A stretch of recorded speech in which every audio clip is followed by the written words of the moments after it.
Welcome to the Friday Power Lunch, a weekly show amplifying the voices of the Virginia grassroots.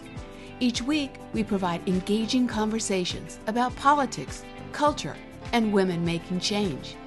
Produced by the unstoppable women of Network Nova, our motto is, when we vote, we win. The Friday Power Lunch is recorded before a live Zoom audience. Follow us on social media. Subscribe to our YouTube channel and show us some love and become a sponsor through Patreon. The Friday Power Lunch. Badass women getting things done. So great to see everybody. Welcome from Network Nova Live. It's November 15, 2024. Hi, Carrie. You're on the Friday Power Lunch. I'm Katherine White. This is Carrie Short, and we have Norton bringing you the guests, the issues, the action, fueling the grassroots community across Virginia, coast to coast, and we get things done. And yes, we still like to make things fun. So let's get at it. Hello, everybody. Hello. How big is your brave? How big is your brave? You sort of surprised me on the pop in there, but anyways. We're moving along because we have such good things to do today. Okay. So go ahead. I'm trying to channel my bravery today. I'm trying to channel my bravery as very hurt people are reaching out. Some younger people in my community are reaching out about reproductive freedom and some of the things that they're worried about in public schools. So I'm having to be brave because I know all of us on this call, we consider ourselves activists. And when we're leading people, we have to be brave, and we have to be brave for them. So I'm really grateful for this community, so I can come together and we can come together and share it. I can fill up my bravery and then move on to the next thing. No, Fennell, tell me about who are you channeling today? Do you got an avatar, or what are you thinking about how big brave is? So my brave today, I'm channeling Fannie Lou Hamer. I think that she was really spectacular, and people don't realize what a powerhouse she really was, and she was beat practically to death, but she stood up for what she believed in. Now I hope my brave doesn't have to go there, but I also just like to say that sometimes being brave is just being authentic. And I haven't been able to be in all of the spaces that I typically am in because I just don't feel like it. I'm a little bit burned and a little bit tired. And I think it's okay for me to have said to some people this week, I can't do this thing or that thing because I'm trying to rejuvenate so that I can strengthen myself so that I can be in the places so that when it's time for me to have that moment of bravery, that I've rejuvenated myself enough to be able to do that. Yeah, and I told you last week that my avatar was Harriet Tubman, and because they were celebrating her in Maryland, and I thought anybody had to be brave and courageous in that time. And, I think too, our show is different. We could do all these analysis and go down deep, but I really believe sometimes we just make the wrong assumptions and mistakes, and then we don't want to repeat that. So I really would like to take a break, but pay attention to it, read it all. I've seen a lot of interesting, ideas of what possibly could happen. But today, I'm so excited to think about something a little different when, going back to the book that we want to talk about today, right? And is really analyzing those social movements. And so Linda Hirshman, The Color of Abolition, How a Printer, a Prophet, and a Contessa Moved a Nation, right? Let's talk about that a little bit. Let's set up the social movement idea and why we're looking back at this.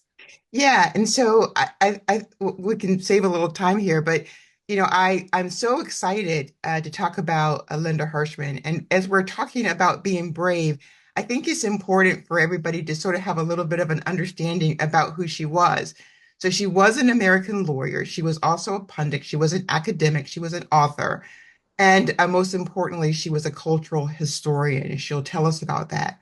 But I think that what most people may not know is that she was really brave. I mean, she said things that sometimes needed to be said. Maybe she could have said them differently, but she just said them. And so one of the things that's the most controversial is that how she went about getting information. So she was reading the papers, and she would see these women who were getting married, these very prominent well-educated women getting married. And then she saw that they were leaving their jobs and they were going to be stay-at-home moms. And so she actually wrote a paper about it. And she said, I don't know what y'all are doing, but you need to stop that. And so she said, you guys are staying home at the most important time when 50% of you are staying home, when you need to be out there representing policies and positions where half of the world needs to hear, where half of the country. And everybody in the entire world was mad at her for saying that. Now, whether it was right or wrong, she was just saying, women, don't give up your position, don't give up your power. They even had one of the ABC or CBS news stations wrote in, and they had more letters than they had ever gotten because they were all so mad at Linda Hirshman for saying what she said. So, and I think, and she never retracted it. So I think the whole point is that you have to be brave, and there are times when you have to say what you have to say. And I think as we walk through this piece today, we'll see that it's not always easy. It's very complicated, but it gets done. Yes. And Carrie, that means like cat ladies have always been around. I mean, that's right? Like, I Right. think, And then yeah, absolutely. And I was just really inspired by some of the characters in the story as Linda described her book. And I just think that those women had such staying power. right. I mean, I can't believe how long they worked to get this movement. And I really enjoy her perspective because she has been such a student of movements and history. And I was really inspired by her as a person. I didn't see the interview originally, so had to go back and look at it. Yes. And it was just, it was really moving and inspirational. And I just can't think of a more appropriate thing to listen to today. Honestly, I really can't. Yeah, and I think the 7 points, and I want to, if people in this room are organizers, activists, and we're well aware. I mean, we really look back on this rich history we have, and I think in this moment, it is so important to be introspective about this because you look at each movement built on the other movement. The actual abolition, the anti-abortion movement looked at the abolition movement. So everybody sort of sees these things that work well. And I think that we'll, going through these 7 points and then try to approach them in today's world also is very important. And also to see what we can do differently. Because I think in our job, I was just, seeing, like I said, all the analysts, especially in Virginia, some of the outtakes we saw. And I'm just between everybody in this room, no one else is in here, right? Everybody. That when Tara McCullough was on a panel the other day to talk about the analysis of what happened. I mean, sometimes we have to realize ourselves who we need to listen to. And that goes for all of our people we bring in this room. We need to question the Simon Rosenbergs, the Tom Bonniers, the Rachel Bitecoffers. We have to question all of this because it's okay, even our Democratic Party, to say, to ask the questions, to be defined even in that space, because sometimes we do know what we're talking about, right? And we have to be in that space. And I think that's why it's so important to just look back and listen. And then also, it's just going to make us stronger. Yeah.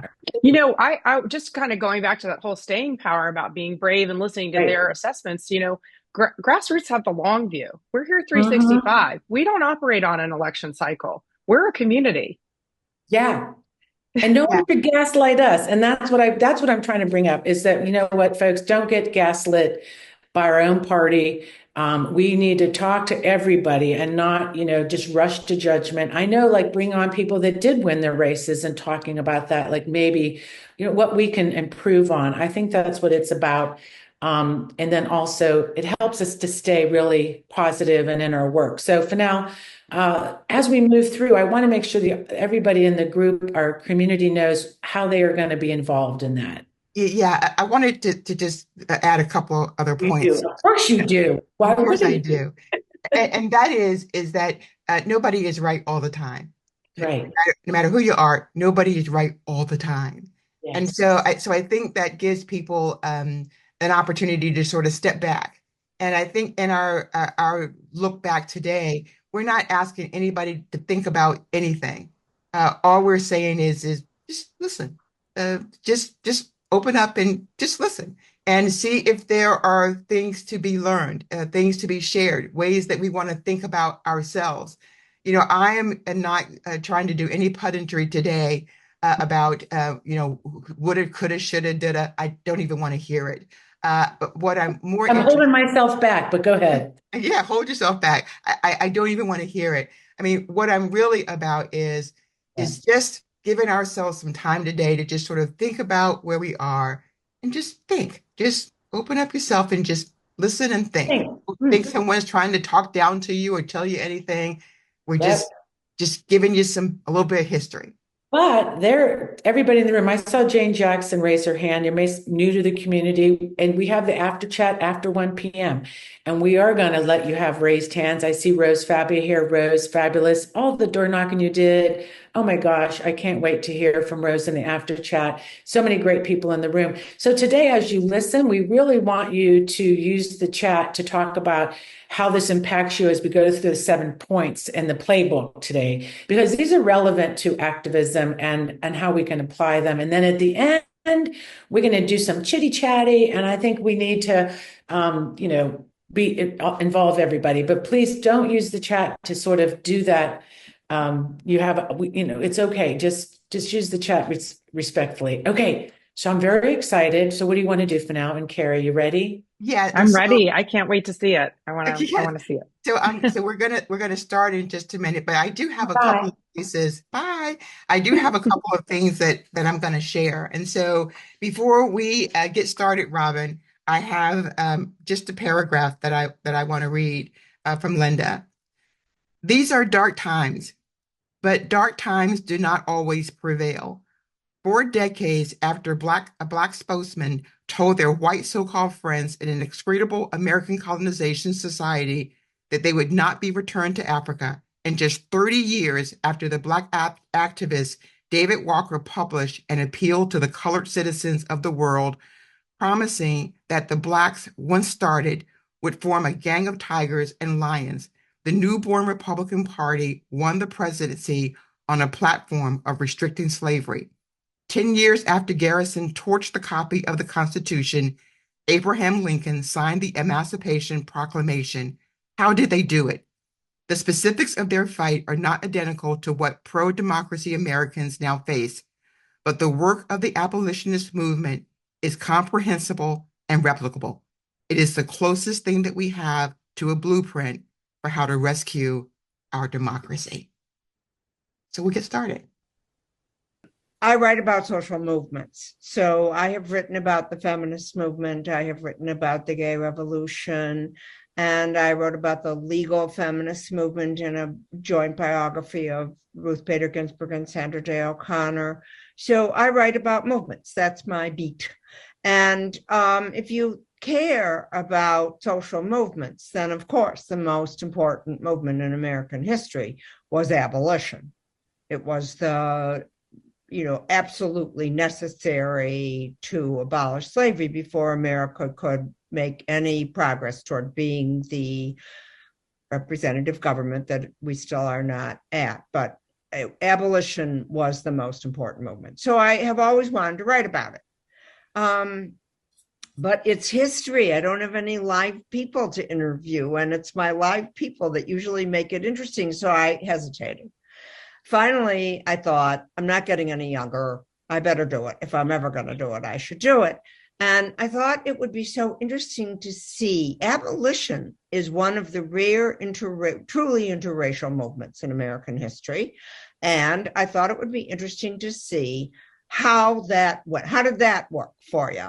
So I read that William Lloyd Garrison, who was a white man, had printed Frederick Douglass's first version of his memoir in 1846, that he had actually put it into type. I was not ever able to button that down, but I thought that's an intimate relationship. I'm a writer, so I know what it means that the person who publishes your book is very meaningful. So I thought, okay, I will look at their relationship and I will see how the interracial relationship alliance between William Lloyd Garrison and Frederick Douglass worked, how it succeeded and how it didn't succeed. And I'll use that as kind of a lens to get into abolition more generally, which is my secret agenda. I really always want to write about the movement. And as I was reading around Wright, getting ready to do the deep archival research in this historical book, I was reading around, and I stumbled across a book by Lee Chambers, a feminist historian, about the Weston sisters, the Weston family, of which Maria Weston Chapman was the oldest sister. And I could see from what I read in Lee Chambers' wonderful book that Maria was really important to the abolitionist movement. And yet she appears in very few of the books about abolition. So I thought, oh, great, another woman overlooked by men looking at the past. And maybe I should check this out. And of course, she turns out to be absolutely central, and also central to my original question, which is, how do you make an interracial alliance? Because she adds the question, how do you make an alliance across genders and race and class? She was a very classy woman, and she behaved in that privileged way that socially powerful, wealthy people behave, and it was not all great. So I think, Robbin, we'll pause here for just a second. So I think this is really interesting, and as you guys sort of take this in, I think what's really important as you sort of think it through is this whole notion, especially during slavery, as they're trying to abolish it, that you're going to have this group of people. You're going to have genders, male, female working together, which really wasn't something that happened a lot. And it's also going to be interracial. And I think when you hear what Linda is going to talk about in terms of the complexities of these relationships, just think about the way that we're thinking today. Think about where your anger might be placed. Think about where your hostilities might be placed, and think about, who you're going to need to be partnered with in order to make this work. So we can continue. It was someone that interviewed me recently proposed that Maria Weston Chapman was a Karen and she was a racist, and she wrote very racist things about Frederick Douglass in her letters to other white abolitionists. And I resisted that suggestion because I think that's too simple. She was a very complicated character. And a lot of white people in interracial alliances are not all good or all bad. The important question is, what can we learn from this old alliance that will enable us to be better partners? And so I sincerely believe that Maria Weston Chapman, who raised a lot of the money that funded abolition, which produced the Republican Party and the Emancipation Proclamation, it's very hard to write her off. And yet she and the other very well-connected, high-class white Bostonian abolitionists said very racist things to one another generally, and also about Frederick Douglass, the most important man in the 19th century. So you have to have a lot of self-confidence to say bad things about Douglass. Mm-hmm. So she made it very complicated. And I think it is complicated and really important, because those slaves were not going to emancipate themselves from remotest Mississippi. It's unfair to expect them to do that. There had to be some coming to conscience of white Americans in the North to make it happen. So the alliance was really so important. So we can pause here for just a second, Robbin. I think I would just like to make a comment here. And,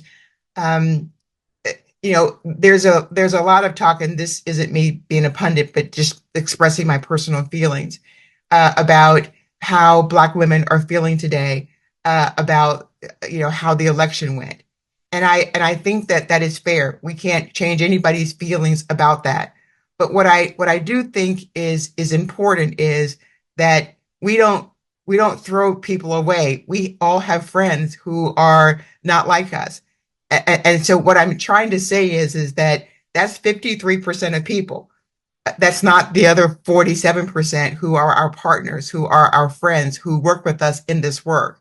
And so though we'll have to be very conscientious about, respecting people's feelings, it's always a complicated relationship, but but we're going to work together, and we need to continue to work together. We might not show up in all of the same places, and that may be some lessons learned, but it's still the fact that even during this abolitionist movement, it wasn't going to happen alone. It requires coalitions and partnerships, and sometimes they might be a little fraud. You can keep going. So we are today divided, as they were in the abolitionist period. And I openly count myself among the progressives and the Democrats on the scene, are confronted with a very reactionary force, a very reactionary, very rural, very anti-intellectual force in our democracy. And the divide is also still driven by race. So the period resembles the abolitionist period in a poignant way. And the Southerners in abolition, who were that reactionary force, were empowered by the slave owners' Constitution. The Constitution empowered the South in 1850, let's say, and it empowers the white, rural, empty states now, because there's 2 senators for each state. So it doesn't matter whether you're Wyoming or California. And they control the Electoral College because of that. And they elect the president, who controls the Supreme Court. So it's very much like the period that I wrote about, which ended in civil war. I hope that it won't end in civil war. One of the things I did not intend to do this. I just thought it would be interesting to study this very important movement. But when I saw where we were, I was like, oh, I know some stuff that might be helpful, right? How did the abolitionists do it? And that's the subject of my 7-point program about how to fight a constitutionally protected, retrograde, ignorant, bucolic force. So we're going to pause here for just a second. This is the best part. This is the part that I love the most. And this is the part that I want us to sort of listen to, because she is giving us her playbook. She's giving us her steps. Doesn't mean that they're happening just this way. What it means is that we think about this in 2024 and forward in terms of how these might work for us today. As she said, there's been no cultural movement more important than the abolitionist movement. And I think it's worthy to think about how her playbook goes about. So we can continue. So I call it Scribble, Scribble after Nora Ephron's book. Scribble, Scribble. All social movements that I have chronicled and that I have looked at as a scholar of social movements have an element of media technology. The media technology changes, social movements can get some traction. It is, in our situation, the internet. It was, in the time of abolition, something easily as powerful as the internet, the steam printing press, and the telegraph wires. That was a revolution in the 18 teens with the steam printing press, and in the 1840s with the telegraph wire, as important as the internet now. Scribble, scribble. Say, as David Walker did, say your manifesto, make your appeal, and spread it widely, and keep looking for ways to get the message out as the media technology changes. Keep your eye on the changes in the media technology and keep harvesting them. That's my first lesson. Okay, we can pause for a second. This is what is so important. When you read the book, you'll see that they destroyed the printing presses. They kept closing down newspapers. They kept doing all of these things. And interestingly enough, during the abolitionist movement, they just kept printing more papers. Every time they get rid of a paper, they print more papers. They just never, ever stopped. And so I think that's really important when we think about where we are today and some of the opportunities and how we'll have to think through what new opportunities might be with the challenges that we face. Okay, we can continue. I love your program. I love your Friday lunches because all successful movements have learned basically from the church that you have to have regular meetings. Why do you have to have regular meetings? So that people can come to trust one another, so that you don't feel so isolated and you don't feel weird. Imagine what it was like to be like Maria Weston Chapman, who took on abolition and the clerks in the stores wouldn't wait on her. Okay, you need to go to the meetings and to reinforce one another. And when you gather, you share ideas. That's the secret of ACT UP, the great anti-AIDS organization in the Gay Revolution book. They would come and they would cook up all these things that they were doing, which were immensely effective. So you absolutely have to have weekly meetings. They learned it from the church. The Christian religion is one of the most successful social movements in Western history.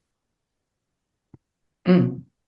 They did what you all are doing. They sent speakers. Okay.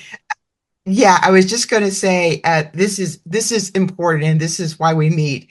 What I think is important here is the idea that they talked about, even in ACT UP, that they came together, and it was all of these ideas. And so my one little thing here is just to encourage people to think about what kind of ideas, don't throw anything away. I always like, what is, what if, what wows, what works. And you only can get to what works if you're really open about sharing ideas and creativity. And I saw that someone said in here, good luck with the Supreme Court. We don't talk about the Supreme Court in her seven steps in the playbook. But I just won't say how long slavery lasted. But we made it through. So there will always be new ideas. There will always be new ways, and we will just keep steadfast. Let me just say, she's sort of first, that ideas and publishing them matter was number one. Weekly meetings build solidarity. Talk and knock far and wide is the one that we're going to talk about next. They did what you all are doing. They sent speakers. They had a lecture corps called the 70, and they brought them together in New York to teach them how to preach the message of abolition. And then they sent them out to the towns all over the North. And sometimes they would preach in the open air because no church would open its doors to them.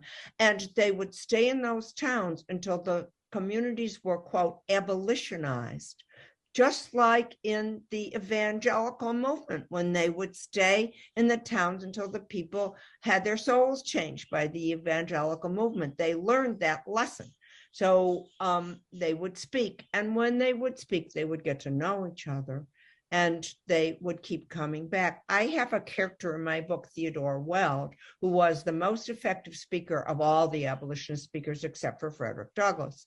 And I just, because I'm completely impossible, and it was the COVID, so I had nothing to do, I traced how all the leaders of the Republican Party who came later had been in contact with Theodore Weld as he went around Ohio, and he went around New England, and he went around New York, abolitionizing those towns. He met the first great, robust Joshua Reed Giddings abolitionist congressman, like your wonderful congressman who we just heard from. And he met Salmon P. Chase, the founder of the Republican Party. These people were touched by that speaker.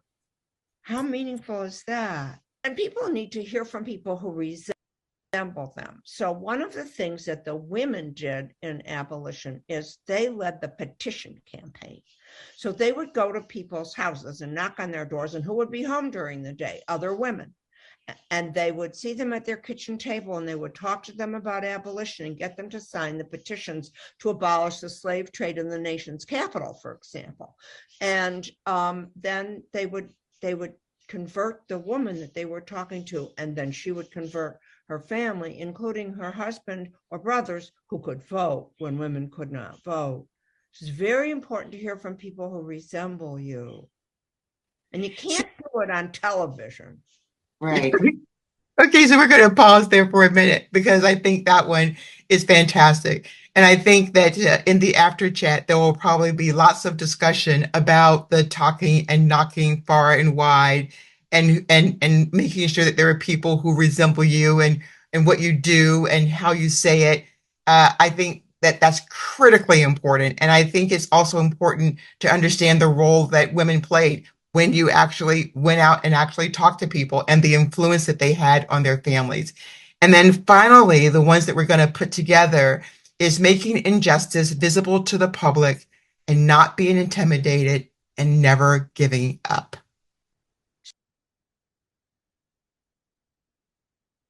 So those things are really one thing, if you think about it, right? These people poured into the street. They made street theater.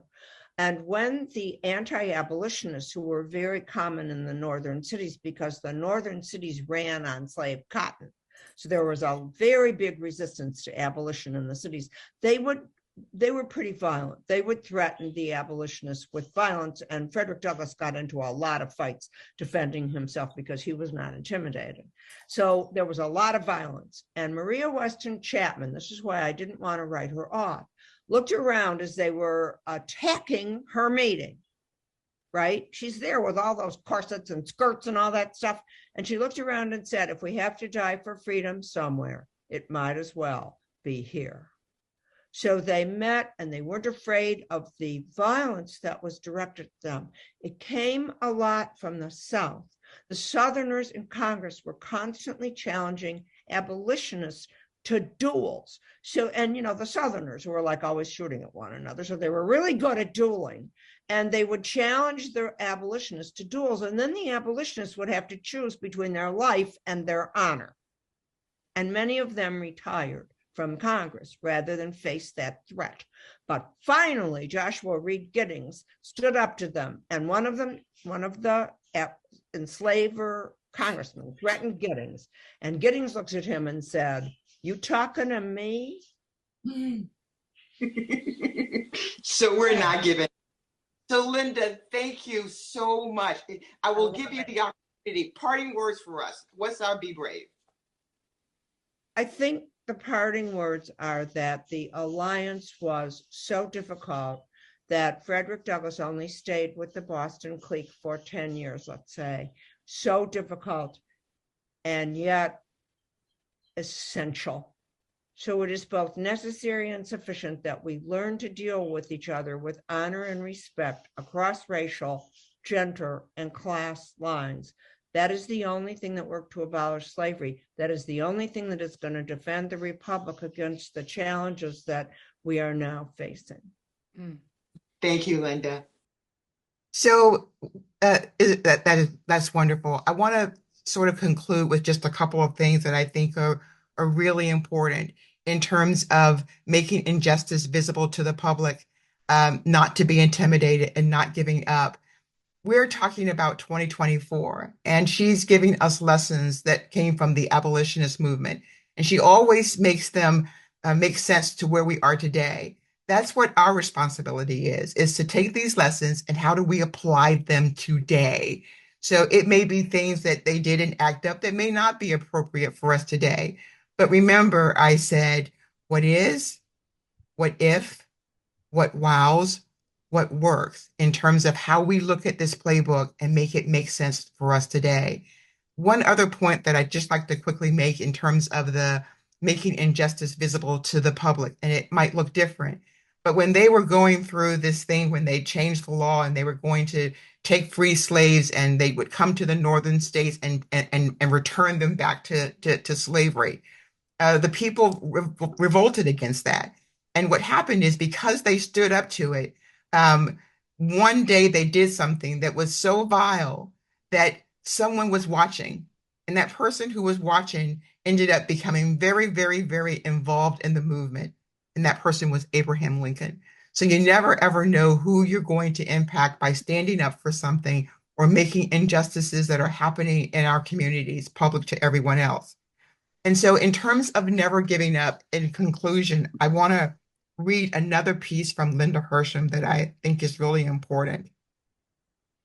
This is the most important lesson of all. In 1838, the enslaved Marylander Frederick Bailey donned the nautical outfit and slipped aboard a train headed north, disguised as a free seaman on leave. He drew his first real breath, he later reported, when he reached New York. Just 27 years later, renamed Frederick Douglass, he appeared at the White House, the first Black man to try to attend an inaugural celebration. Show him in. President Lincoln told the scandalized guards, "There is no one," he said to Douglass, "whose opinion means more to me." And so I say to us grassroots, there is no one's opinion who means more to us than ours. Great. Yeah, that's great. I think that's so inspiring and again, applicable for today. And I just think that's really cool that we were able to do that. I know we're going to process this more after, at that kind of toward the end of the show. And I do want to just encourage everyone that we're going to try to use the after chat for all of us to discuss this and our reactions to it rather than sort of the announcement forum that we normally do with the after chat. So I just want to plug that and just say that we're going to process this a little bit more. Thank you, Fanal. So before we move on to that, Katherine and I did feel a need, I guess we all felt a need to update and talk about some things that are going on in this environment and sort of what we're seeing and what we're getting ready for. One of the ways that we are trying to attempt to right some injustices of our own here in Virginia is through the 3 constitutional amendments that were addressed on Wednesday. And as Sia Price said when she made her press statement later that night, there was a 3.5-hour meeting. She said it's the right to love, the right to vote, and the right to bodily autonomy.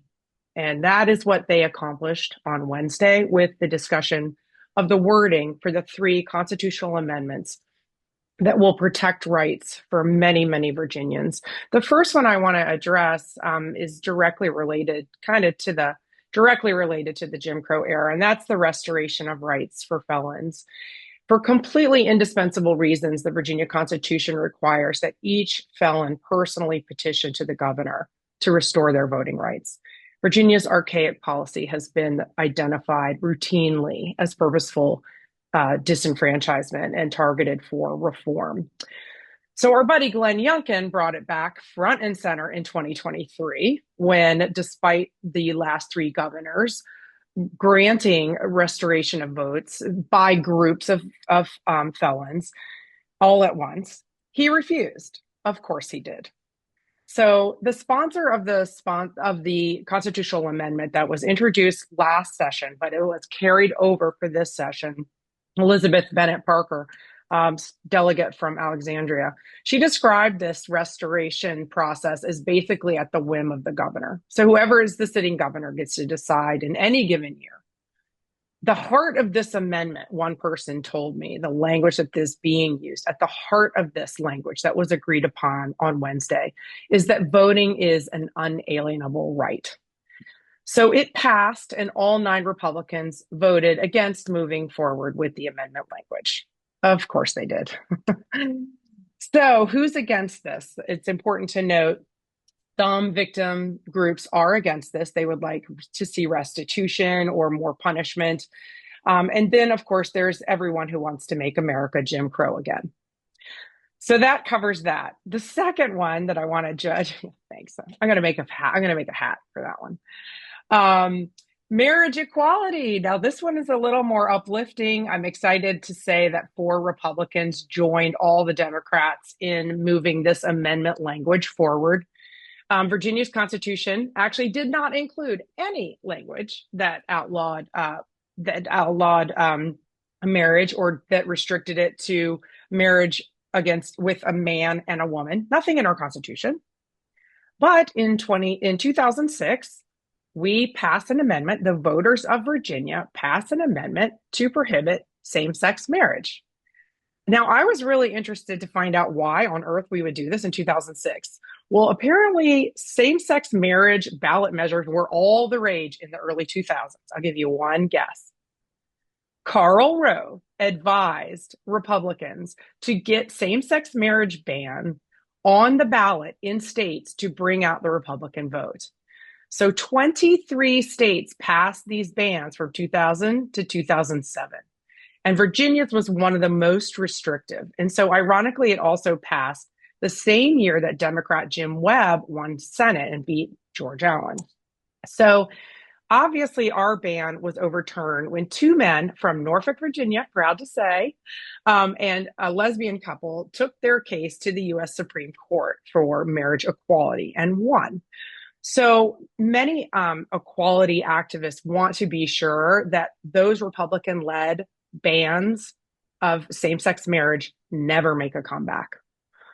So I'm proud to say that did receive bipartisan support on Wednesday. Now, on many of our minds, obviously, is the abortion amendment.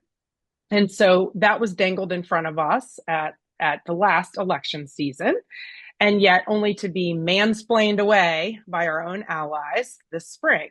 That's my opinion and my opinion only. So this has not been an easy task for the committee. The Privileges and Elections Committee has worked very hard on the language of this amendment. To clarify, they're agreeing on the language of the amendment that will be presented to voters. So they have to get this right. It's not been easy for the House Democratic Caucus either. It's been heart-wrenching, according to some. Many female delegates actually have personal stories about their own care.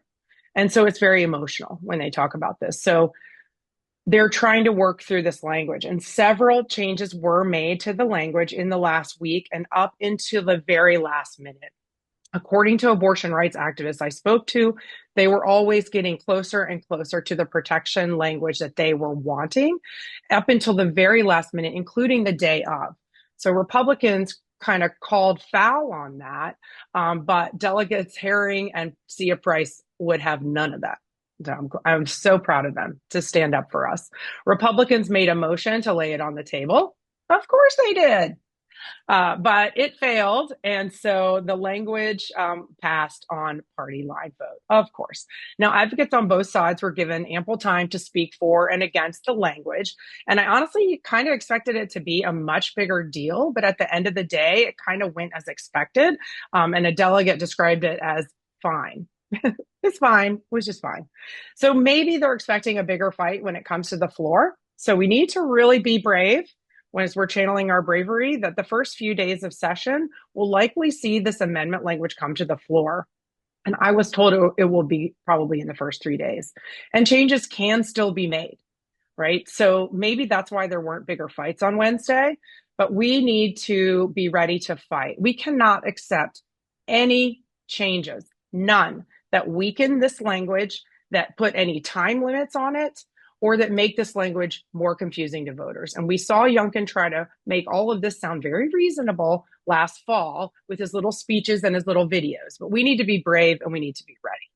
So for the Senate, they'll likely miss the deadline, November 18th deadline. I was told by Senator Rouse's office that the Senate version will most likely be introduced on the floor. So they're not going to pick up the amendment that was discussed in the last session. They're just going to bring it up from the floor. So the interesting piece about that is that Senate version might be introduced before the new senator can be seated from the special election. So as we all know, there are special elections coming up. We're hoping that the House of Delegates kind of has their act together. They've already named the date. But in terms of the Senate, we're not really sure if they will pull that off in time to seat the new senator. So that conversation may be happening. So we're going to bring up Katherine now to kind of explain the special elections that are going to be happening. Are you talking to me? Right? Talking to me? Yeah. Well, I'm going to say to you with bated breath, I listened to that. That was so great because a lot of us watched it online. I know that Laura Mack, different people were actually down there for that whole time and were able to say the mood in the room that you couldn't see there was a lot of really kind of nasty people from the opposition in there. So it was tense. You may not be able to pick it up online, but my goodness, this is where we're at. But For the special election, why I want to say that Network Nova's founding and why we're really in this space with all of you, because like we say, everybody's in Network Nova, right? Is that when we were founded in 2017, we really fell right into electoral work, and that is how we actually, kind of sharpened our knives on all this stuff.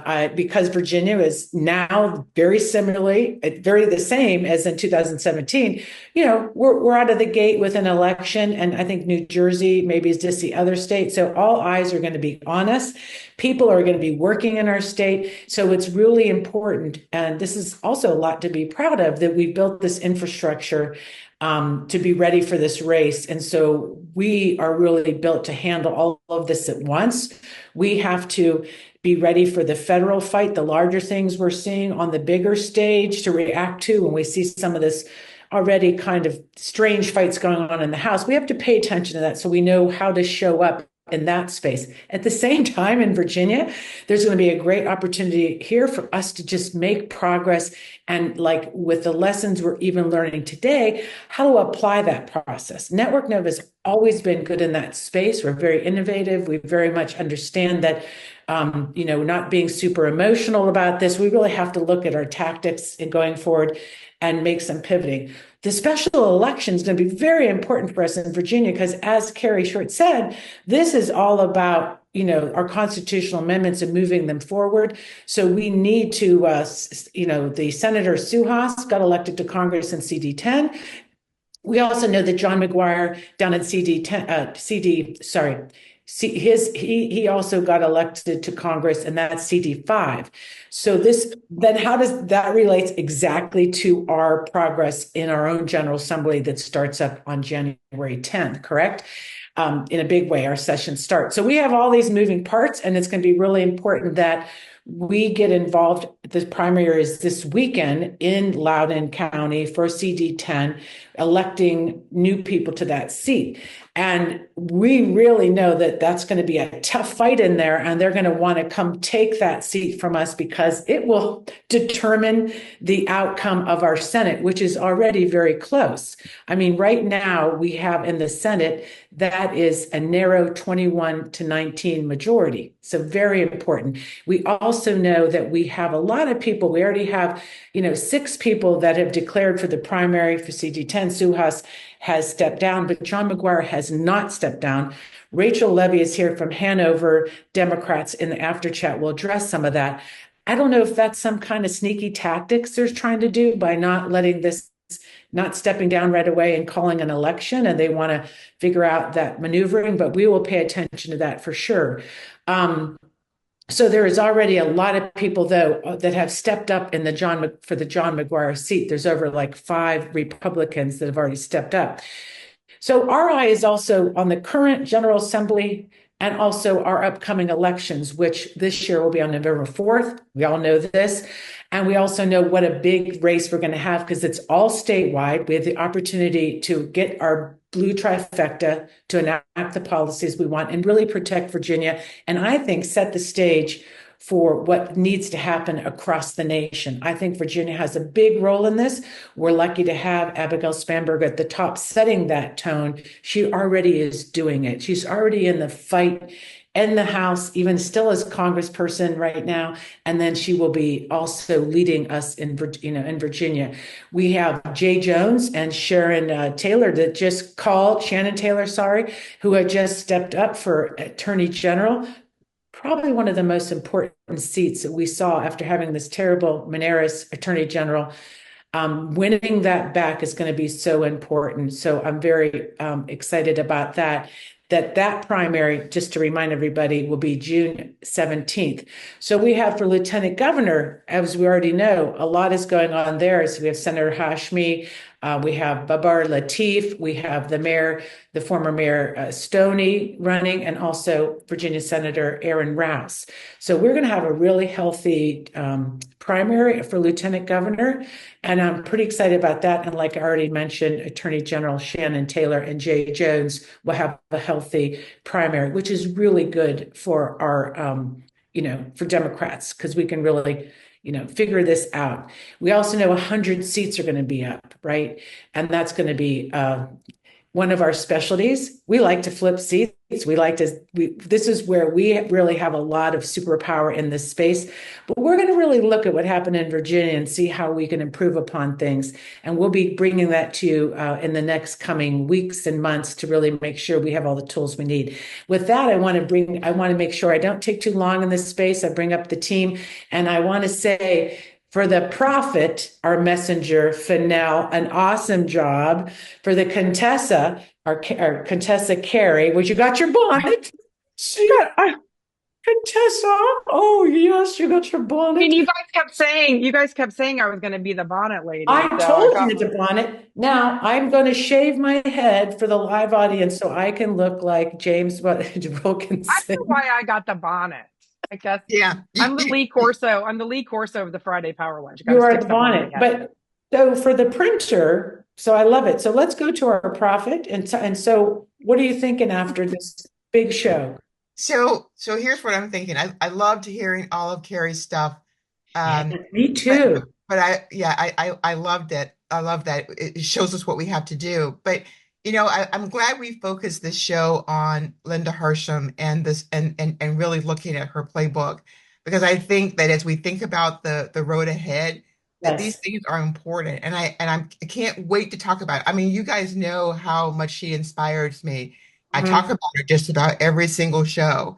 And I because I think that what she says is right, that is right for this moment. And I do think that it requires us to think about how it applies today. And I think that, to your earlier point about us trusting ourselves and trusting what we think about and what we know, I think that will be critical as we move forward, to trust ourselves and to trust what we know. And the folks in this already in the chat, Carrie, I know you were in there with me listening to people, paying attention. What are they all saying? We're going to blue sky. Our people are already figuring out, like in our 7 points, how we have to communicate. And also I'm thinking about how we publicize and how we know we have a media problem. I like to talk real quick with you guys around that. A lot of people want to have a new media revolution. I think a big part of that is going to be holding the media accountable. You all have probably noticed that after the election, they felt free to start criticizing Trump. They wouldn't do it before the election. They have this ethic, and I understand it, of giving equal time. But crazy does not deserve equal time. It's time for us to rise up and hold our media accountable. I don't think Fox should get the NFL. I really don't. I think the NFL should boycott Fox. They're misrepresenting themselves as a news authority when all they're doing is toting the line. I honestly feel like, and that's one of the things that I inspired. I took my boys up to see where Frederick Douglass published the Northern Star. Like, we went up there to see it. I feel very validated by that now, by the way. But, they, like you said, they would print, they'd get shut down, they'd deliver their pamphlets, they'd all get taken. They just kept doing it again. That's my big takeaway. I think we need to we control the media. We control the media. We need to do that. We need to do that. That's my thing. Yeah, I like to say Allison Gill, she has a Substack, and she was talking about just really getting punk rock in that space. That really resonates with me. But I think the new media revolution is we do have to figure out what that looks like. And when you go all the way back to Reagan and we understand how they built this empire against us, why, we have to say Democrats never thought maybe we should, really spend a lot of time and interest, or not just even Democrats, people that want free stuff, free information that's truth. And we know that's a big problem. So I know that we're going to go up until 1 o'clock right now. So we need to get to the other side. If you guys want to join me, what are you thinking? Well, I see Lauren Burke has her hand up. The media hand up. I was going to say, I was going to say, it's really exciting to see Lauren Burke, because Black Virginia News, and so, which is really popular, and we all subscribe because it's excellent, because she does not hold back. And I think that's important, is that you have to be truth tellers. And I can't wait for us to talk about what that looks like in the after chat. it's time for those hard truths. We all know working in this space that sometimes we have to deal with stuff that's out of our control. We make the best of it. But I want to make sure that, first of all, to say what a wonderful show. I think ending today, and we're going to go to the after chat and be with us. And remember announcements are going to be at the end. We're really going to talk about these 7 points, reimagining stuff a little bit. And also, really quickly, we are on vacation. I don't know what the V word really means, but for the next 2 Fridays, we are going to do what you're going to do. I hope take care of yourself. Also, kind of sit in this space and think a lot. And we will be thinking about our programming. It gives us time to come out in December. We will be back December 6th. We already have a show lined up, really about some issues going like gaming and different issues that are pertinent to our work in Virginia. But I just want to make sure you all know that before you pack your lunch and leave, or hopefully you'll stay for the after chat. And also, what else? How about it today? Do you think we got a new patron? That would be really awesome. This is the kind of stuff where we do need to invest in the right places. I'll just say it. Thank you very much for the people that have done that. Thank you, thank you, thank you. And also following us on social media. And let us follow you. Let's all share our blue sky stuff and all that. But folks, the prophet, Contessa, the printer, let's roll. See you on the other side. See you in the after chat. Happy Friday.